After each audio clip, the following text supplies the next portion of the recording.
What's hurting me for the three of the people that don't play is that people are starting to believe some of the absolute bullshit they are being fed on the internet, and they quit listening to their own experience. Let's have a disagreement and an argument with the internet. How does that sound? All right, so who doesn't play guitar here?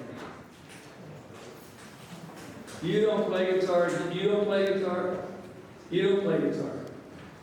Are you aware that there's a whole pile of people on the internet that think they know how to make guitars way better than us? I got it. Can you believe that might be true? What? That's kind of what I think. That's kind of what I think. So I figured we would open the floor up to all the ideas that the internet blogs or the people in their underwear in the basement are telling us. And as my friend says, Paul, they're not wearing any underwear.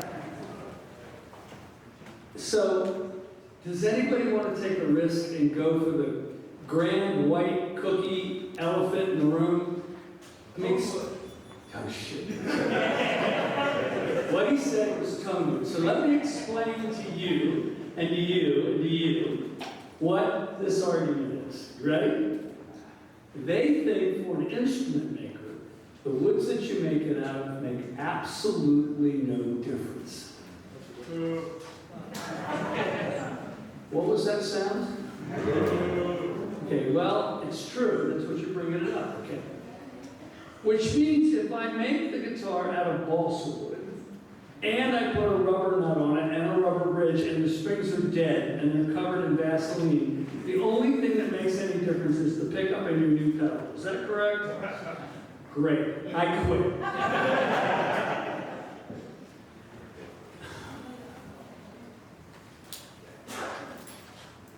It's such one-dimensional poor thinking, in my opinion.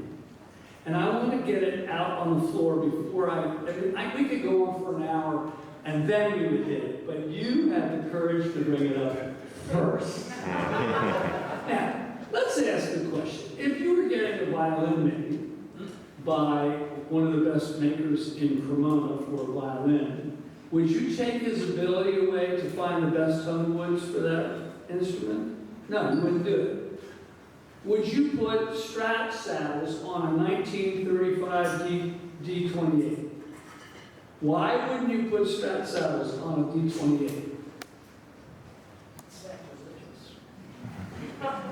Get over it. I said sacrilegious. The reason you wouldn't put Strat saddles on your D28 is because it would sound worse, right? But you'll put it on your favorite Strat?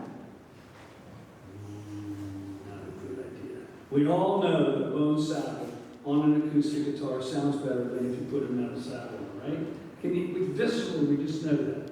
But TONEWOODs don't make any difference.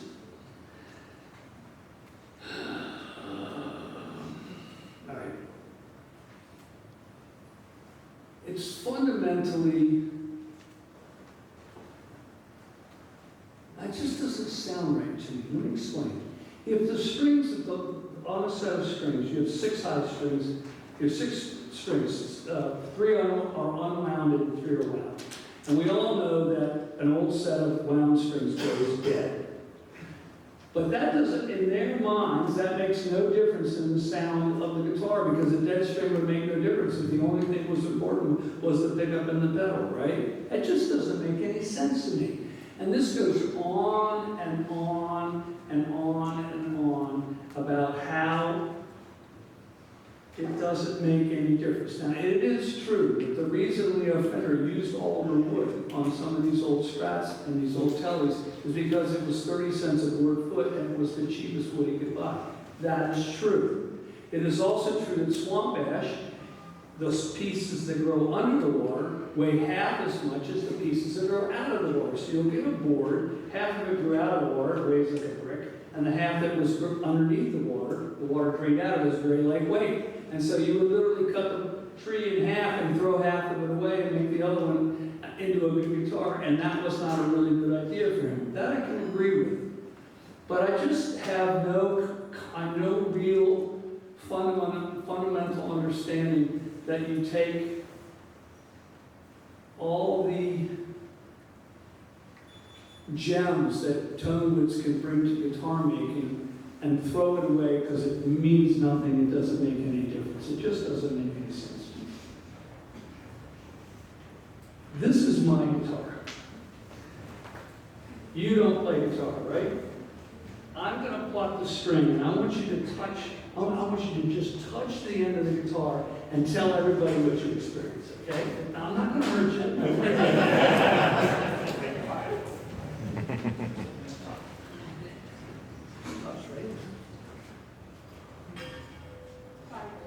How much? Good amount. Good amount. Now, if this wood was full of water, would it, you think it would do as much? No. Really? She's thinking.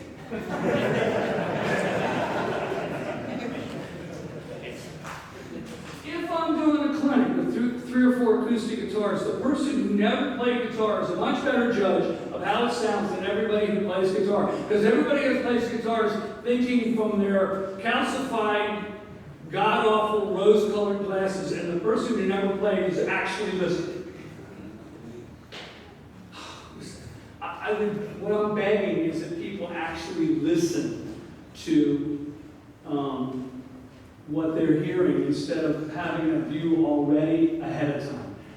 How many people have played all these silver skies on the bottom to find out what the best one is? My assumption is 0 of the people in the room. But in the early days, you play everyone to find the right one, right? So to me, that's more important. Today,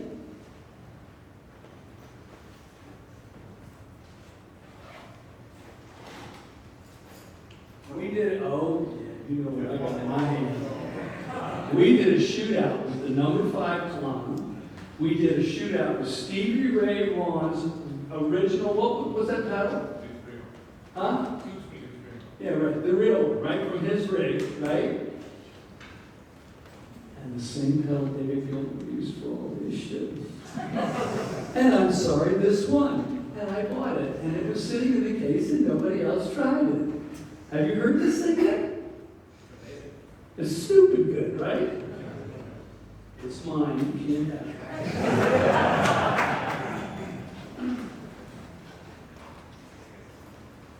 But we all know everyone sounds exactly the same. There's no difference whatsoever.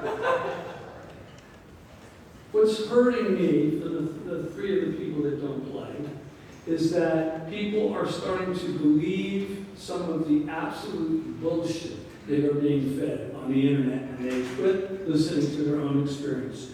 Your own experience is so powerful. If you pick up a neck, pick up your 5 guitars, you'll know which one has the best carved neck, whether you play guitar or not.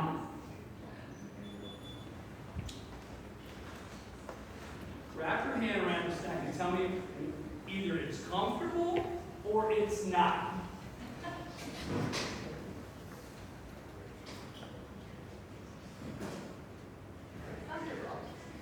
That's good. You're not a calcified person. And no fret strap. And no what? No fret strap. No fret what? What does it mean, no fret strap? What does that mean? I'll say here in the Midwest because of humidity. So it'll shrink the neck and then the frets. No, it's the exact opposite of that. What you're talking about is the neck shrinks and the frets don't, and they stick out the side of the neck. That's because the guitar maker forgot to stick the wood in the oven to dry it out before he made the guitar out of it. And the first winter, the humidity went way down, and the wood shrank and the frets did, and you have a problem with that, and even you know that, and you don't play guitar? Very good, man. Very good. All right.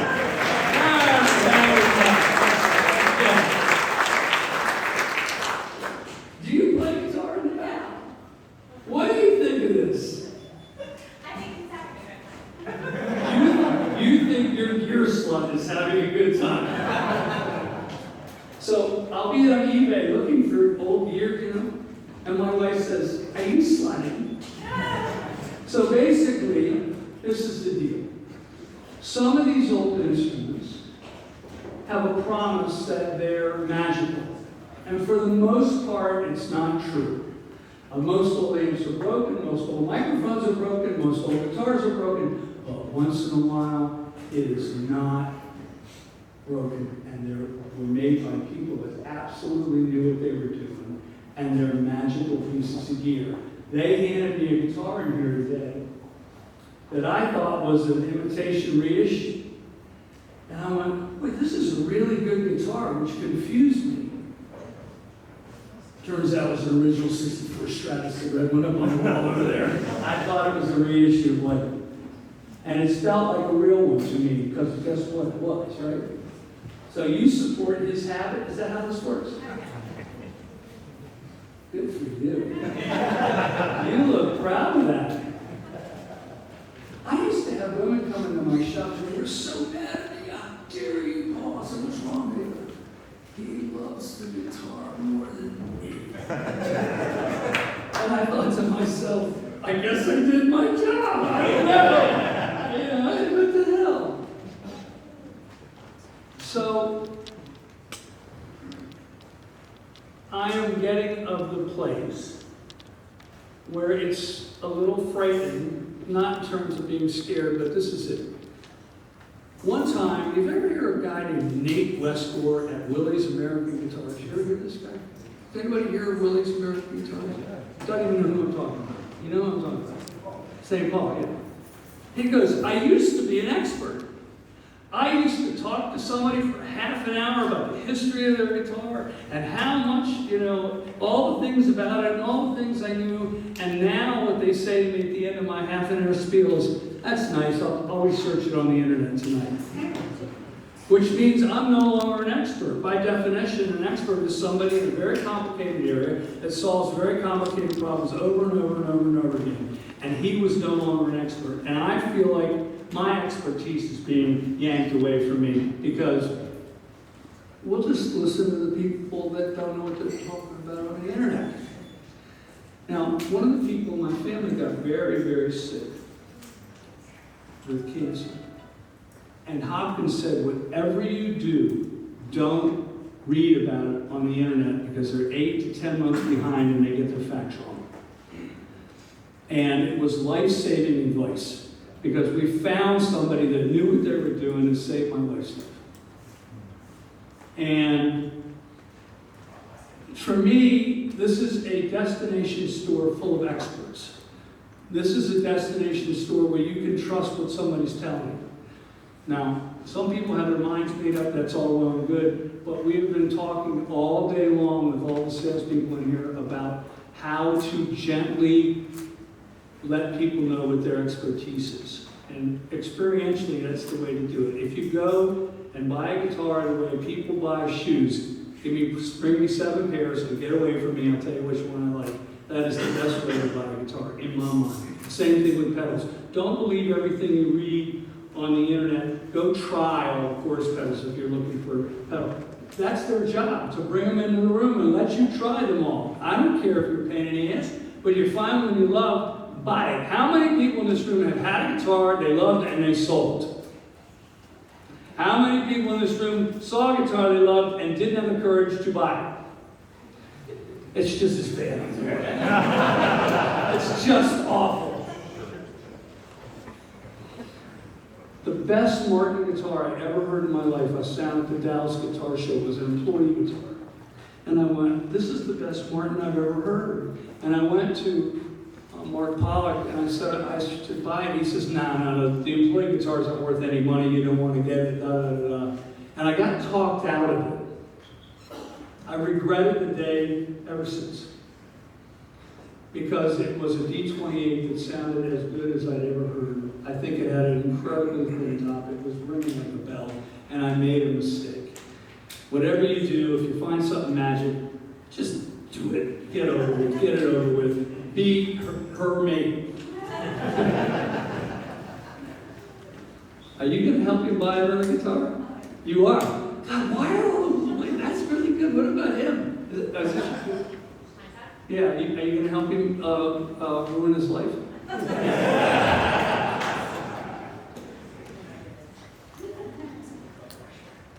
Do you love guitars? Yeah, Is she supportive? I would say so. Yeah. That's really good. Yeah.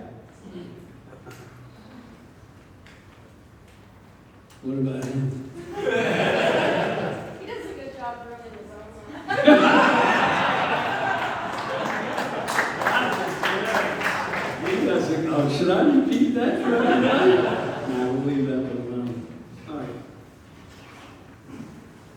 So I'm just going to leave the internet stuff at please trust your experience.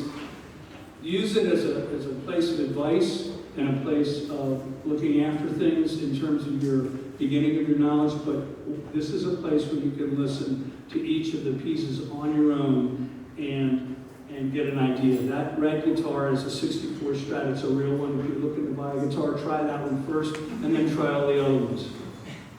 What are you laughing at? Look, if I knock your teeth out right now, you'll find the money to fix your teeth and sue me. Therefore, you can afford that.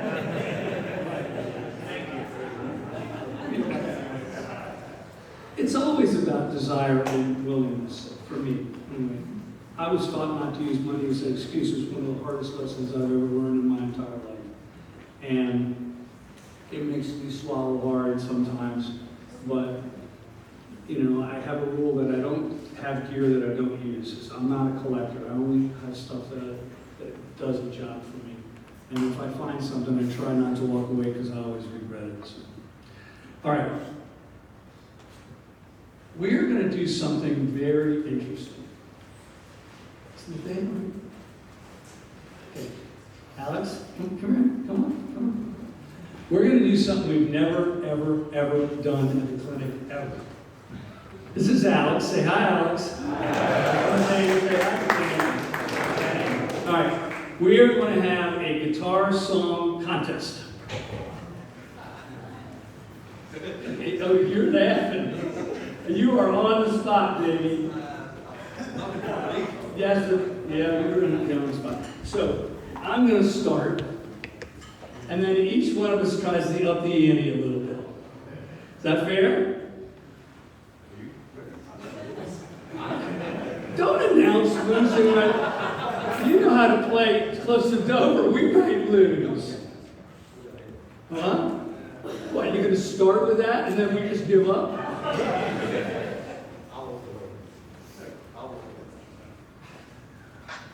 You'll walk away? If he plays it exactly how he did earlier. You're just going to quit. That sucks.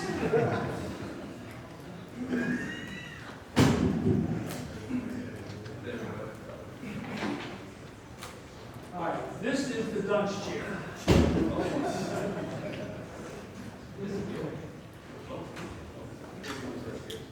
Me, I go first.